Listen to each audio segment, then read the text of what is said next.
Welcome to the OpenAI Podcast. My name is Andrew Mayne. For several years, I worked at OpenAI, first as an engineer on the applied team, and then as the science communicator. After that, I worked with companies and individuals trying to figure out how to incorporate artificial intelligence. With this podcast, we have the opportunity to talk to the people working with and at OpenAI about what's going on behind the scenes and maybe get a glimpse of the future. My first guest is Sam Altman, CEO and co-founder of OpenAI, and we're going to find out a bit more about Stargate, how he uses ChatGPT as a parent, and maybe get an idea of when GPT-5 is coming. More and more people will think we've gotten to an AGI system every year. What you want out of hardware and software is changing quite rapidly. But if people knew what we could do with compute, they would want way, way more. One of my friends is a new parent and is using ChatGPT a lot to ask questions. It's become a very good resource. And you are a new parent. And how much has ChatGPT been helping you with that? A lot. I mean, clearly people have been able to take care of babies without ChatGPT for a long time. I don't know how I would have done that. Those first few weeks, it was like constantly. Now I kind of ask it questions about like developmental stages more because I can do the basics, but is this normal? Yeah, but it was super helpful for that. I spend a lot of time thinking about how my kid will use AI in the future. It is sort of like, by the way, extremely kid pilled. I think everybody should have a lot of kids. Yeah, a lot of my friends at OpenAI, former colleagues and current ones, are having kids, and people go like, "Oh, what about this AI thing?" Everybody I know inside is very optimistic in having families. I think that's a good sign. Yeah, like my kids will never be smarter than AI, but also they will grow up. Way to set them back there, though. I mean, they will grow up like vastly more capable than we grew up, and able to do things that we cannot imagine, and they'll be really good at using AI, and obviously I think about that a lot, but I think much more about the like what they will have that we didn't than what is going to be taken away. They're like, I don't think my kids will ever be bothered by the fact that they're not smarter than AI. I just like, there's this video that always has stuck with me of a baby or like a little toddler with one of those old glossy magazines going like this on the screen. Because it thinks it's an iPad. Thought it was a broken iPad. Yeah. And, kids born now will just think the world always had extremely smart AI. And they will use it incredibly naturally.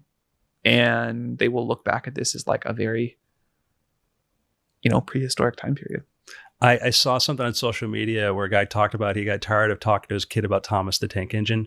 So he put it into ChatGPT into voice mode. Kids love voice mode on ChatGPT. And he was like an hour later, the kid's still talking about Thomas the Train. Again, I suspect this is not all going to be good. There will be problems. People will develop these sort of somewhat problematic or maybe very problematic parasocial relationships. And society will have to figure out new guardrails and but the upsides will be tremendous. And society in general is good at figuring out how to mitigate the downsides. Yeah. So, I think optimistic. We're seeing some interesting data where used along in classrooms with a good teacher, good curriculum, ChatGPT becomes very good. Used solely by itself as sort of a homework crutch can lead to kids sort of just doing the same thing as trying to Google stuff. I was one of those kids that everyone was worried I was just going to Google everything when it came out and stop learning. And, it turns out like relatively quickly kids in schools adapt. So I think we'll figure this out. Think of what you could have become if you didn't Google everything, Sam. So we've seen this adoption figures, which are really insane. It's OpenAI's most popular product. 5 years from now, is it going to be ChatGPT? I mean, I think ChatGPT will just be a totally different thing 5 years from now. So in some sense, no, but will it still be called ChatGPT? Probably. Yeah. Okay. So it's still the name. So the other thing we hear is AGI, which I'd like to hear your definition of AGI. In many senses, if you asked me or anybody else to propose a definition of AGI 5 years ago, based off like the cognitive capabilities of software, I think the definition many people would have given then is now like well surpassed. Like these models are smart now. Right. And they'll keep getting smarter. They'll keep improving. I think more and more people will think we've gotten to an AGI system every year. Even though the definition will keep pushing out and getting more ambitious, like more people will still agree to it. But, we have systems now that are really increasing people's productivity, that are able to do valuable economic work. Maybe a better question is, what will it take for something I would call super intelligence? Okay. If we had a system that was capable of either doing autonomous discovery of new science or greatly increasing the capability of people using the tool to discover new science, that would feel like kind of almost definitionally super intelligence to me, and be a wonderful thing for the world, I think. So basically, a lot of it's kind of this gradient where it keeps getting better and better. And each one of our definitions go, oh, this feels. I felt like that way when we hit GPT-4, internally playing with this. I'm like, there's 10 years of runway that we can do so much stuff with this. And even when it starts using itself, like you can into reasoning, it was really capable. But when you're saying it comes out with some new theorem or proof or something, and then, oh, hey, we found a better cure for cancer, or I found out some new GLP drug or something. Or yeah, I mean, I am a big believer that the higher order bit of people's lives getting better is more scientific progress. Mm-hmm. Like that is kind of what limits us. And so if we can discover much more, I think that really will have a very significant impact. And for me, that'll just be like a tremendously exciting milestone. I think many other great uses of AI will happen too, but that one feels really important. Have you seen like signs of this, you'd say internally? Have you seen things that made you go, oh, I think we've kind of figured it out? Nothing where I would say we have figured it out, but I would say increasing confidence on the directions to pursue. This is the example everyone talks about, but I think it is still interesting. What's happening with people using AI systems to write code, and coders being much more productive, and thus researchers as well. Like that is a sort of example of, okay, it's obviously not doing new science, but it is definitely making scientists able to do their work faster. We hear this with O3 all the time from scientists as well. So I wouldn't say we figured it out. I wouldn't say we know the algorithm where we're just like, all right, we can point this thing and it'll go do science on its own. But we're getting good guesses, and the rate of progress is continuing to just be like super impressive. Watching the progress from O1 to O3, where it was like every couple of weeks, the team was just like, we have a major new idea, and they all kept working.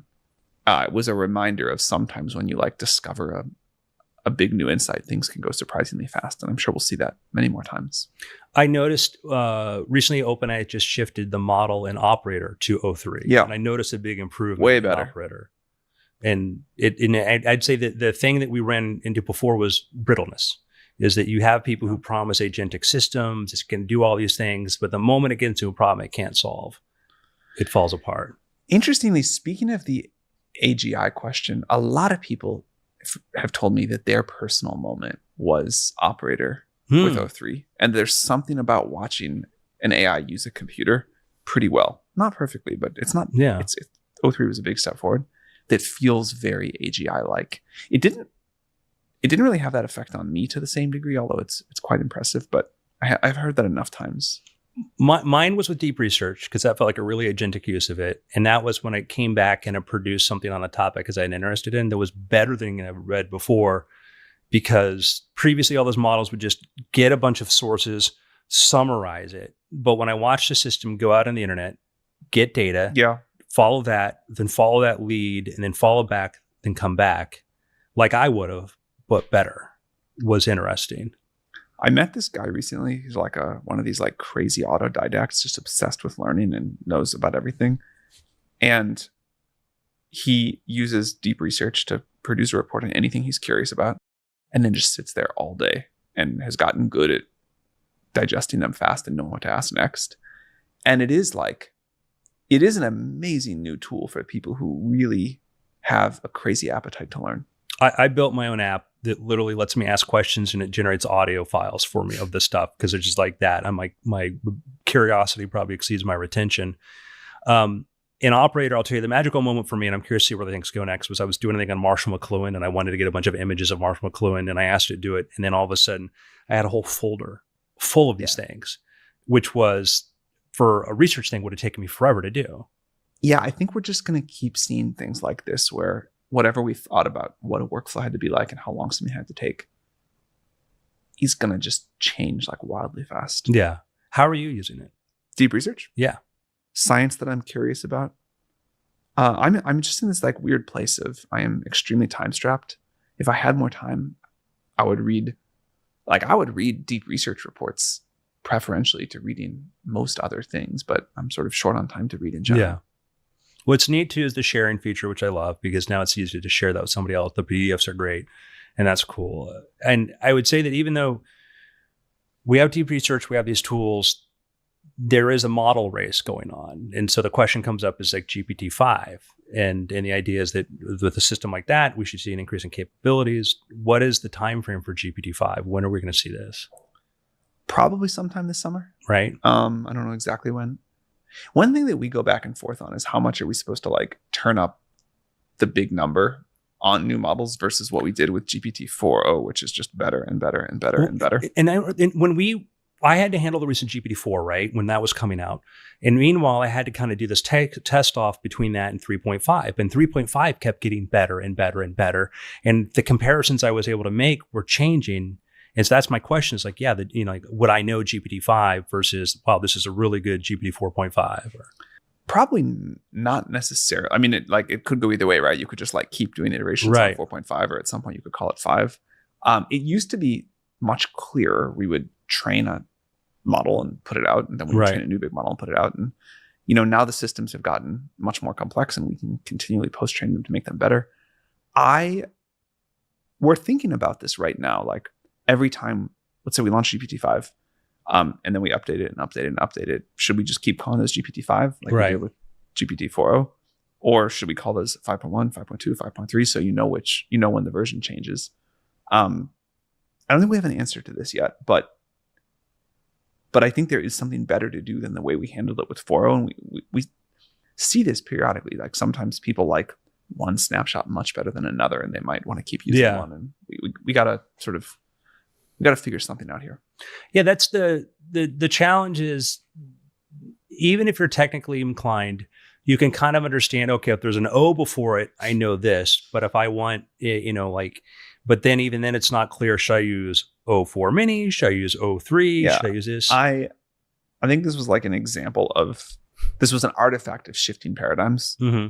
And then we kind of had these two things going at once. I think we are near the end of this current problem, but I can imagine a world, I don't know what it is, but I can imagine a world where we discover some new paradigm that again means we need to like bifurcate the model tree. Great, even more complicated names. I hope we don't have to do that. I am excited to just get to GPT-5 and then GPT-6, and I think that'll be easier for people to use, and you won't have to think, do I want O4 mini high or O3 or 4.0? Like, O4 mini high is what I use to code. When I want to have a conversation, it's O3.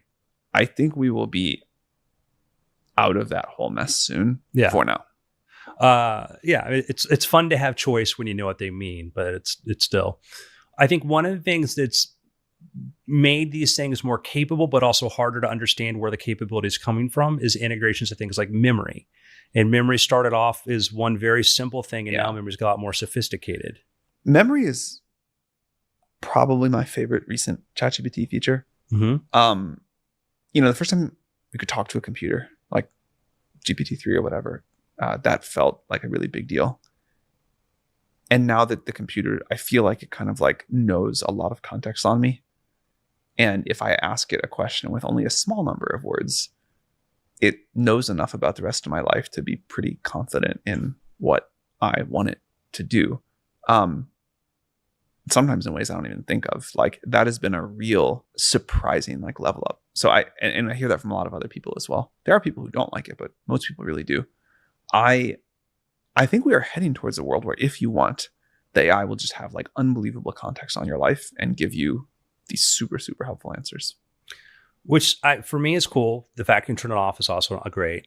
But one of the challenges came out was in New York Times ongoing lawsuit with OpenAI. They just asked the court to tell OpenAI they had to preserve consumer ChatGPT user records beyond the 30-day window that has to be held for regular reasons. And Brad Lightcap just wrote a letter responding to this. Could you explain OpenAI's stance? We're going to fight that, obviously. And I suspect, I hope but I do think we will win. I think it was a crazy overreach of the New York Times to ask for that.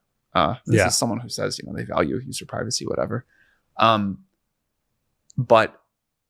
to look for the silver lining here, I hope this will be a moment where society realizes that privacy is really important. Privacy needs to be a core principle of using AI. You cannot have a company like the New York Times ask an AI provider to compromise user privacy.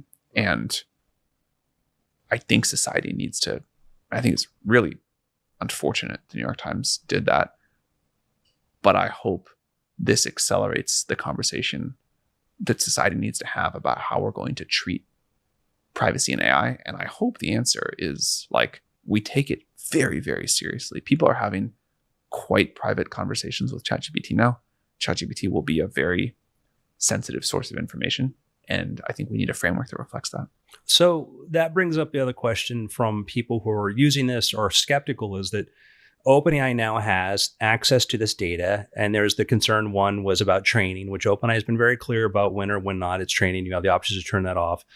The other thing is advertising, things like that. What's OpenAI's approach towards that? How are you going to handle that responsibility? We haven't done any advertising product yet. I'm not totally against it. I can point to areas where I like ads. I think ads on Instagram, kind of cool. I bought a bunch of stuff from them. But I think it'd be very hard it would take a lot of care to get right. Yeah. People have a very high degree of trust in ChatGPT, which is interesting because AI hallucinates. It should be the tech that you don't trust that much. My friends hallucinate too, so I trust them. People really do. But I think part of that is if you compare us to social media or, web search or something, where you can kind of tell that you are being monetized and the company is trying to deliver you good products and services, no doubt, but also to kind of get you to click on ads or whatever. How much do you believe that you're getting the thing that company actually thinks is the best content for you versus something that's also trying to interact with the ads? I think there's a psychological thing there. So for example, I think if we started modifying the output, the stream that comes back from the LLM in exchange for who is paying us more, that would feel really bad. And I would hate that as a user. I think that'd be a trust destroying moment. Maybe if we just said, hey, we're never going to modify that stream, but if you click on something in there that is going to be what we'd show anyway, we'll get a little bit of the transaction revenue and it's a flat thing for everybody. If we, have a easy way to pay for it or something, maybe that could work. Maybe there could be ads outside the transaction stream, outside of the LLM stream that are still really great. But the burden of proof there, I think, would have to be very high, and it would have to feel really useful to users and really clear that it was not messing with the LLM's output. Yeah, it's going to be a difficult one. I hope there's a solution. I would love to do all my purchasing through ChatGPT or a really good chatbot, because a lot of the times I feel like I'm not making the most informed decisions. And so mitigating. Yeah, no, that's good if we can do it in some sort of really clear and aligned way. But I don't know. I love that we build good services. People pay us for them. It's very clear. Well, that's benefit. Yeah. That's I'd say the difference in models is I think Google builds great stuff. I think the new Gemini 2.5 is a really good model. I think they went from... It is a really good model. Yeah. They went from kind of I'm oh man, these things are good. But end of the day, Google is an ad tech company. And that's the thing that always kind of, using their API and stuff, I'm not as too concerned, but I do think about man, if I'm using their chatbot, that is my thinking, is that where their incentives are aligned. Google search was an amazing product for a long time. It does feel to me like it's degraded. But there was a time where there were lots of ads, but I still thought it was the best thing on the internet. I mean, I love Google search. So I don't it's clearly possible to be a good ad-driven company, and I respect a lot of things Google has done, but there are obviously issues too. Yeah. The Apple model, as an Apple user, I liked was I'm paying a lot for my phone, but I know they're not trying to cram all these things in it. They do iAds, which was, not terribly effective, which probably showed you their heart was really not in it. Their heart was really not in it. Yeah. So it's going to be interesting. I guess we just have to keep watching and seeing this, and we start to think, man, ChatGPT is really pushing this. I need to start wondering about this. Anything we do, we obviously need to just be like crazy upfront and clear about. So we had an issue. There was a model update. And then the thing that happened was apparently the model was trying to be a little bit too pleasing, was trying to be a little bit too agreeable. And that brings up the human AI interaction as people are using these systems more and developing these relationships with that. Like, how do you see the shape of that coming, and what's OpenAI's position on personality? One of the big mistakes of the social media era was the feed algorithms had a bunch of unintended negative consequences on society as a whole, and maybe even individual users, although they were doing the thing that a user wanted, or someone thought that user wanted in the moment, which is get them to like keep spending time on the site. And that was the big misalignment of social media. And I think there were a lot of other things like, making people upset kind of gets them stuck on more than being like happy and content. And I always knew that there'd be like new problems in the world of AI, where the thing that, there'd be like something that was like misaligned in a not obvious way. But definitely one of the first ones that we experienced was if you ask a user what they want for one given response, versus, and then you try to like build a model that is most helpful to the user. You show a user, say, 2 responses, which one's more helpful to you? On any given thing, you might want a model to behave one way, but over the course of, all your interaction with an AI, that might not match up. You can see, and we did see these problems where if you pay too much attention to the user signals and a lot of other things that we talked about in our postmortem, but I think this is just like an interesting one. On the short horizon, you kind of don't get the behavior that a user most wants or is most helpful or useful or healthy to a user in the long run. So, maybe the analogy to filter bubbles is going to be AIs that are, helpful to a user in a short horizon, but not over a long horizon. Well, I think a sign of that was DALL-E 3, which I thought technically was a really capable model, but they all kind of sorted to be one kind of genre of image, and all kind of like an HDR sort of style. And was that from doing that sort of comparisons where users said, looking in just these two things in isolations, I prefer this one better? I don't remember for DALL-E 3, but I would assume so. Yeah, which I think it's gotten better. The new image model is like the new image model is fantastic, crazy good. Yeah. And I can only imagine where that's going to go from here. So when you're building these things and you're increasing usage, and that's always been sort of a problem, the new image model comes out and you have to restrict usage, and you have to have you have Sora, which you can only have a certain amount of compute to do that. It illustrates the big problem everybody's facing, which is compute. And so to address this, we heard about Project Stargate, which has a very cool name and it involves computers. Other than that, I think a lot of people are going, in their price tag, $500 billion. People are going like, wait, what? What is the simple description I give to my mom about Stargate? I think it's quite simple. It's an effort to finance and build an unprecedented amount of compute. It's totally true that we don't have enough compute to let people do what they want. But if people knew what we could do with more compute, they would want way, way more. So there's this incredibly huge gap between what we can offer the world today and what we could offer the world with 10 times more compute, or someday hopefully 100 times more compute.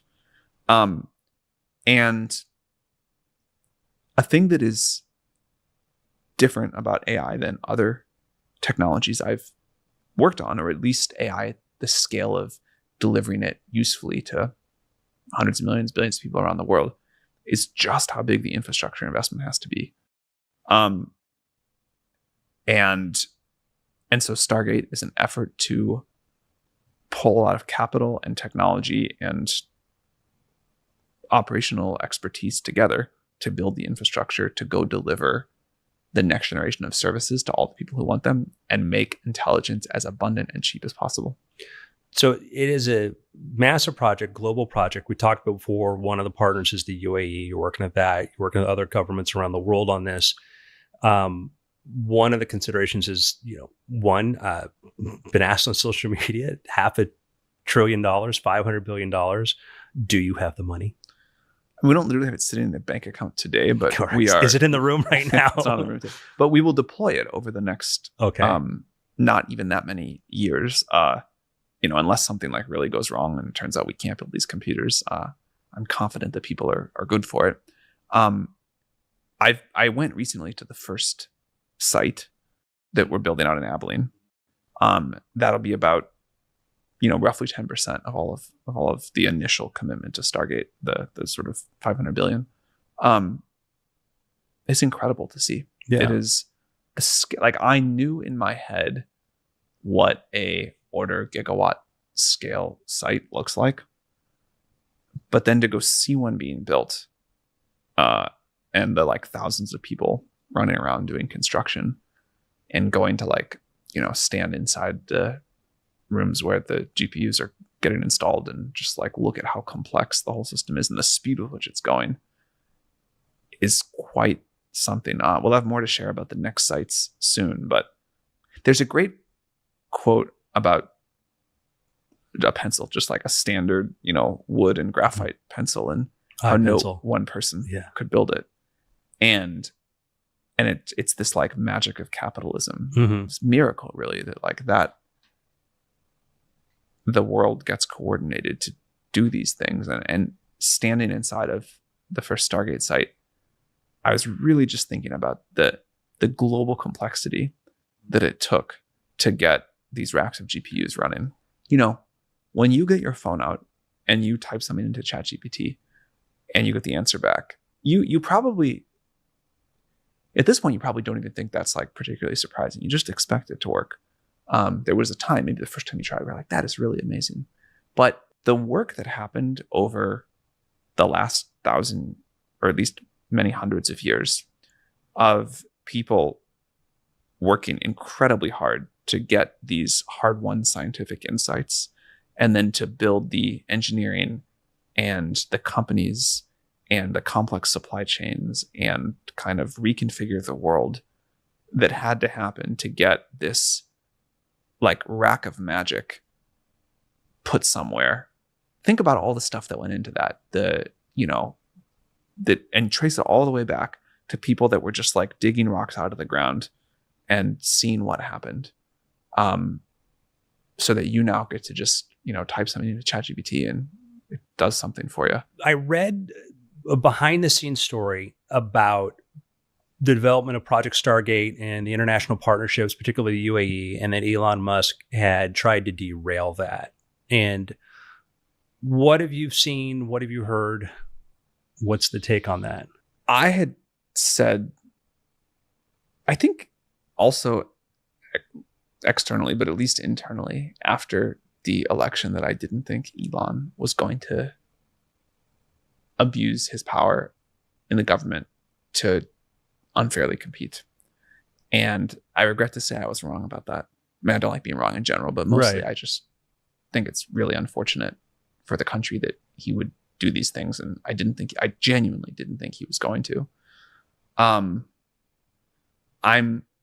grateful that the administration has really done the right thing and stuck up to that kind of behavior. But yeah, it sucks.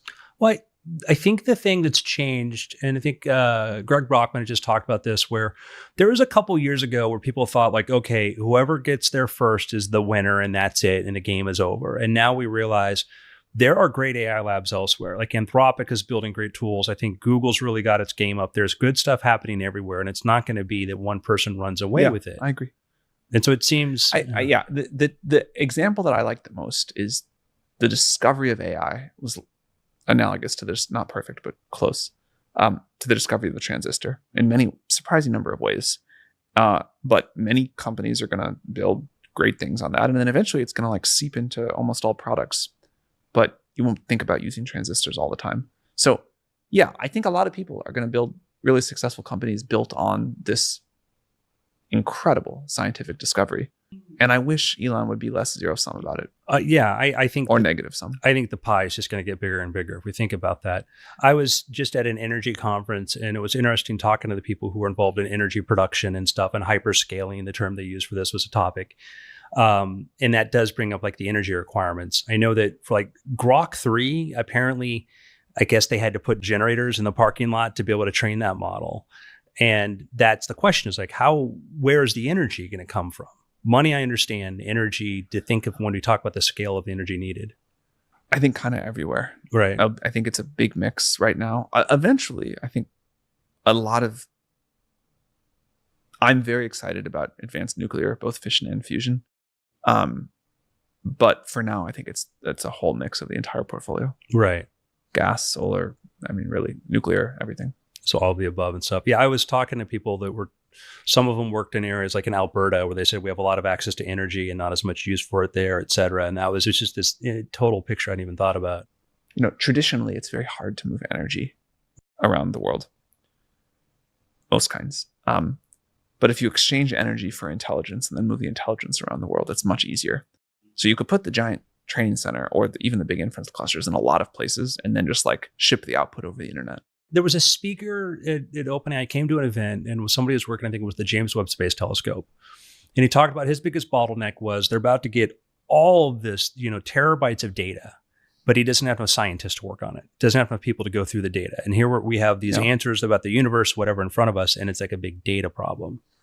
Yeah, I've always joked that one thing we should do when we have enough money, when OpenAI has enough money, is just build a gigantic particle accelerator and solve high energy physics once and for all. Because I think that'd be like a triumphant, wonderful thing. But I wonder, what are the odds that a really, really smart AI could look at the data we currently have with no more data, no bigger particle accelerator, and just figure it out? It's not impossible. Yeah. And yeah, so there's this question of like, okay, there's already a lot of data out there. There's a lot of smart people in the world, but we don't know how far intelligence can go. With no more experiments, how much more could we figure out? I remember reading something that talked about how in early 1990s, somebody had found like a form of Ozempic, all right, and presented it to like a drug company, said this, and they said, we're going to pass on that. And that's been a life-changing drug for people, like for people who've just basically doing chronic obesity, whatever, it's going to improve the quality of life. And you think, this was sitting there for 25 years. I suspect there's a lot of other examples that we'll find where maybe we already have existing drugs that we know do something good, but they're reusable in some other big way, or with a couple of small modifications, we are very close to something great. And it's been very heartening to hear from scientists using even the current generation models for this kind of work. So it sounds like one of the things we're going to need, though, for next generation models is models that understand physics and chemistry and stuff. Is Sora sort of a stab at that? It'll understand like Newtonian physics. I don't know if it'll help us with discovering new chemistry and sort of like new, like novel physics, or novel theoretical physics, or whatever you'd like. But I think I'm optimistic that the techniques we use for the reasoning models will help us with those things a lot. Okay. And what is the short definition of how a reasoning model works versus just me asking GPT 4.1 something? So the GPT models can reason a little bit. And in fact, one of the things that got people really excited in the early days of the GPT models was you could get better performance by telling the model, let's think step by step. And it would then just output text that was thinking step by step and get a better answer, which was sort of amazing that worked at all. The reasoning models are just pushing that much further. So it's the idea of like, when it's able to break the question down, it can spend more time on each step. When you ask me a question, if it's a really easy question, I might just fire back like almost on reflex with the answer. But if it's a harder question, I might think in my head and have like my internal monologue go and say, well, I could do this or that, or maybe, this will be clearer. I'm not sure about that. And I could like backtrack and retrace my steps. And then when I finish thinking and I've, been thinking in English, I can then, make some bullet points and then kind of like output an answer to you in English. One of the interesting things I've observed now when I use the app, if I ask a deep research question or something, and I go away on my lock screen, I get it's still processing and thinking about it. And I heard another company, I forget who it was using a metric of how long something spent. I think it was Anthropic, like said, hey, this model actually spent like 15 minutes or 30 minutes or whatever length of time to think about a thing, which is a good metric but it needs to actually give you the right answer. And I thought that was sort of just interesting paradigm of. One thing I have been surprised by is people are surprisingly willing to wait for a great answer. Yeah. Even if the model's going to think a while. All of my instincts have been, the instant response is the thing that matters and users hate to wait. And for a lot of stuff, that's true. But for hard problems with a really good answer, people are quite willing to wait.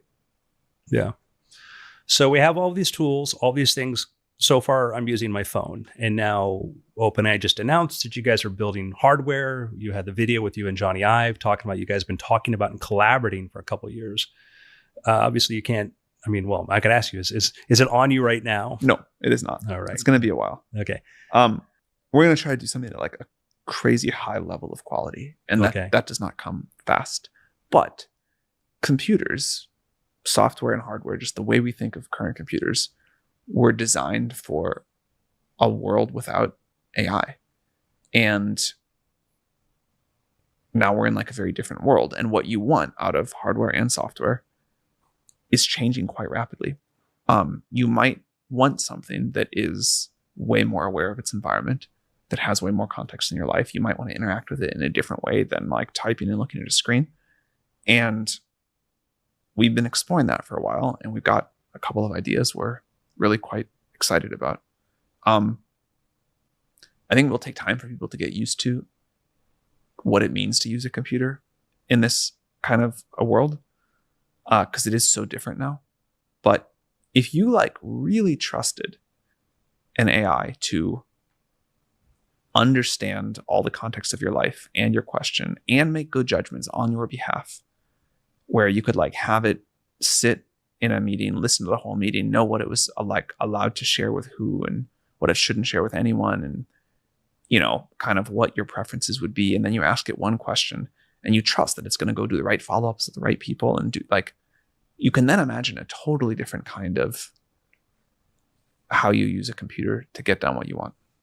So kind of the way we interact with ChatGPT is kind of inform the device. I mean, you could also say that the way we interact with ChatGPT was informed by the previous generation of devices. Mm-hmm. So I think it is this sort of like co-evolving thing, but yeah, I hope so. One of the things that made the phone so ubiquitous was the fact that I can be in public and look at the screen. I can be in private, have a phone call and talk to it.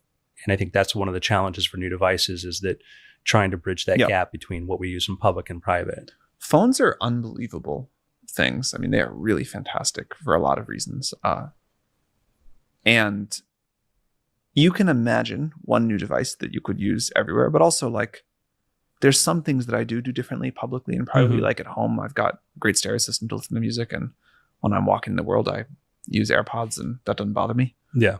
So I think there are things that are different in the public and private use case, but the general purposeness, I agree, is important.